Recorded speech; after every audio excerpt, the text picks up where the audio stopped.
Day 1. The chapter focuses on Santiago and his relationship with Manolin. Santiago has gone for 84 days without a catch, yet he goes to sea daily. Manolin helps him to transport his fishing equipment to his shack. Santiago is described physically. His hands are deep creased with scars for handling fishing lines for many years. His eyes are bright and blue as the sea. He is dressed in worn out clothes, yet he looks cheerful and undefeated. He is gaunt. He fishes in a skiff with patch sails, uses crude instruments like harpoon and knives and clubs, while the younger fishermen do so in engine boats made from the fish bone, from money from the fish bone. Santiago is Manolin's mentor, who had taken in the young boy at the age of 5. The boy's father withdraws him from Santiago because he is unable to catch a single fish for days.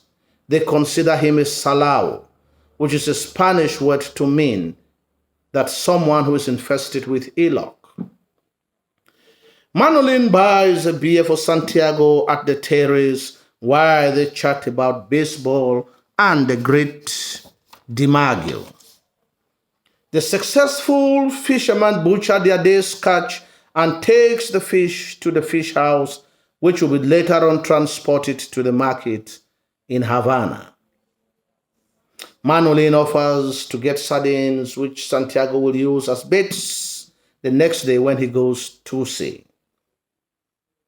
They transport the equipment to Santiago's shack, which is made of guano.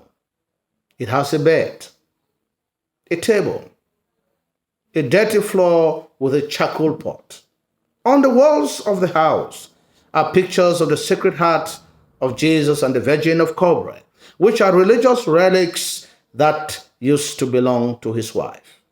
Once, there had been a tinted picture of his wife on the wall, which he has removed and wrapped in a clean sheet and keeps on the shelf because it intensifies his loneliness. Santiago tells Manolin that there is yellow rice and fish, but Manolin knows that there is nothing at home to eat. He does this out of pride. Manolin goes to the terrace and comes back with food and beer sent by Martin so that they should have supper. Santiago tells Manolin to thank Martin on his behalf, and the boy tells him that he has already done so. Manolin also thinks of buying a new shirt for Santiago to prepare him for the winter. The Yankees have just lost a match, but Santiago is optimistic. The Yankees will do better because DiMaggio is in good form. He had just suffered a life-threatening or a career-threatening injury of a bone spur, but he plays marvelously. Santiago retrospects about his trip to Africa in a ship where he had seen lions playing on the beach.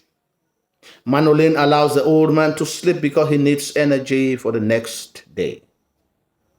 Santiago does not dream again about women or fish. He only dreams about lions. The next morning, the boy takes the baits, buys him a coffee, and helps him to transport his equipment to the shore. Santiago puts a bottle of water because that is all that he needs for the day. Santiago sails to sea confidently as Manolin wishes him good luck.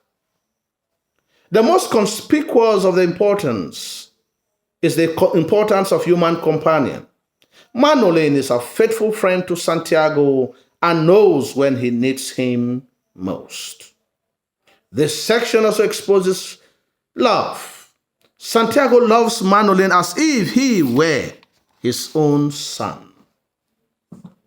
Manolin cares about Santiago's welfare and he provides for him when necessary. Santiago also loves his wife and keeps her picture jealously, which he wraps in a clean shirt, whereas he puts on old ones. Also take note of superstition, as Manolin's parents believe that Santiago is infested with ill luck. This is the reason why they had withdrawn him and want him to fish with a lucky boat. Martin also consents food to Santiago, and Perico sends him newspapers, which he uses as beddings. The terrace is very symbolic because it symbolizes pleasure, love, and companionship. We should also bear in mind that there is success and failure. The young fishermen come back with their catch of the day, but Santiago has gone for 84 days without a single catch. His skiff symbolizes poverty, while the younger fishermen fish with engine boats which they had just recently bought. There is also poverty as seen in the physical presentation of Santiago. He lives in a shack and cannot even afford food for himself. There is constant reference to Dimagio, which is important to our understanding because he serves as a source of motivation for Santiago for his endurance and rise from poverty to fame. Lastly, take note of the importance of faith.